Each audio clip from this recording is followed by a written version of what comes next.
Hey everybody, Nick Espinosa, your chief security fanatic here, and today we are actually talking about Presidents Biden and Putin because they just met in Geneva and discussed hacking, and this is what you need to know. Now, this is coming from Cyberscoop along with other outlets as well, but this is just interesting, and I think it warrants a deeper dive and some discussion here. Now, Presidents Joe Biden and Vladimir Putin basically, like I said, just met.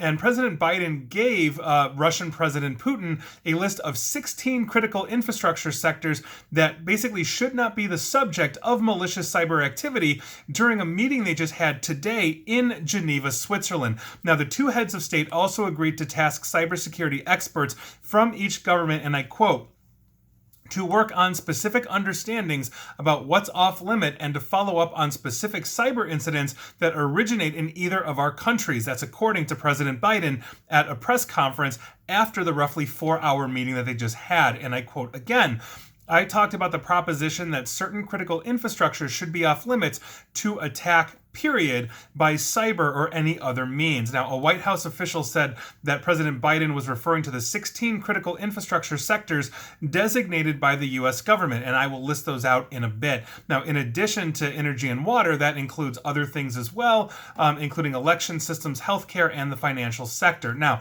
the bilateral meeting came weeks after two disruptive ransomware attacks hit the Colonial Pipeline. Obviously, that's 45% of the fuel consumed on the East Coast. I did extensive, talks about that, as well as the largest meat processor in the world in both here in the United States and Australia, JBS, which accounts for 1/5 of the entire U.S. beef production as well. The FBI in both cases blamed separate Russian-speaking cyber criminal groups for both of those attacks. Now, President Biden today reiterated that he believed the Russian government had a responsibility to curb this activity. He also said that he asked President Putin how he would feel if ransomware disrupted the pipeline that was servicing Russian oil fields. And if you didn't know, essentially Russia is a petrol state. That is their largest supplier of wealth, petroleum products. So obviously a huge problem.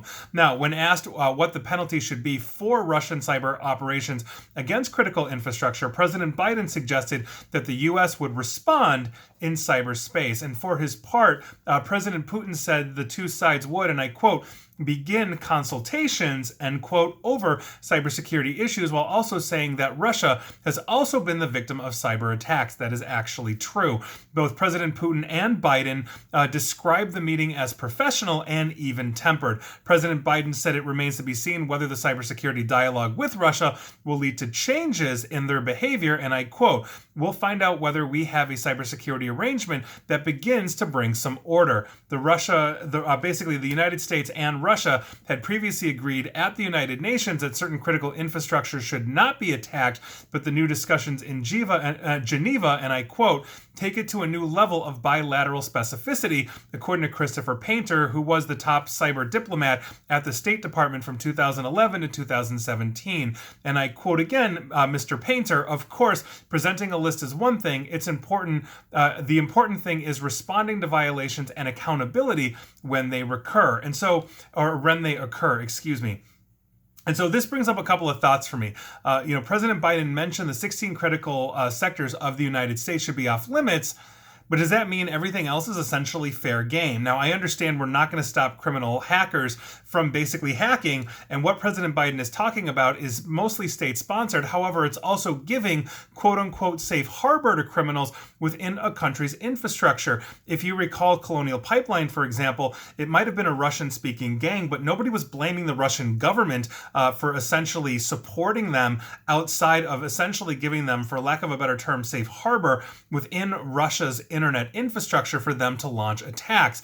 And if you didn't know, here are the 16 critical sectors of the United States per the federal government. That is chemical, commercial facilities like shopping malls and sporting arenas, communications, that's a huge sector, critical manufacturing, dams, the defense industrial base, which is 300,000 corporations here in the United States, emergency services, the energy sector, financial services, food and agriculture, government facilities, healthcare and public health, information technology such as internet service providers, nuclear reactors, materials and nuclear waste, transportation, and water and wastewater systems as well, which we've also seen hit most recently in Oldsmar, Florida. So I think this is a huge, huge thing that we have here. But also understand that this is coming after years of Russia essentially declining to sign bilateral or multilateral anti-hacking agreements that the United States has signed. There is one currently in the United Nations that I believe has 27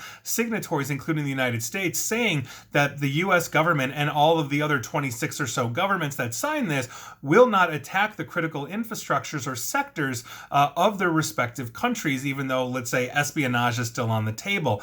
I understand we're not going to get rid of criminal hacking in any which way, shape, or form, nor are we really going to get rid of state-sponsored hacking, but this may go a long way to basically shoring that up.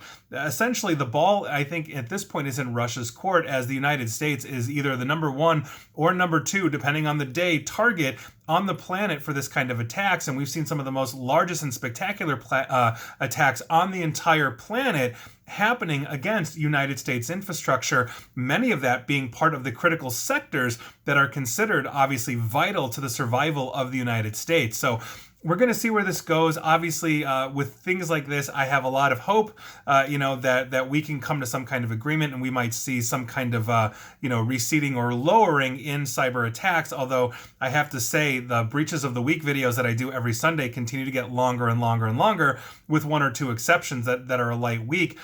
Where I was doing 10 to 20 minutes, I'm now typically doing 20 to 30 minutes each week. They're getting longer every week, which means I'm taking more time, obviously, to compile these, even though a lot of really cool people send me a lot of these links, and it's always appreciated. But we'll see where this goes. And so I think optimism is the name of the game here, but with that, we take it with a large grain of salt, given the state of the world at the moment. And please like, share, follow me here on Facebook and Twitter at NickAESP. And please feel free to subscribe to me at YouTube as well. And as always, stay safe and stay online. Thanks, everyone.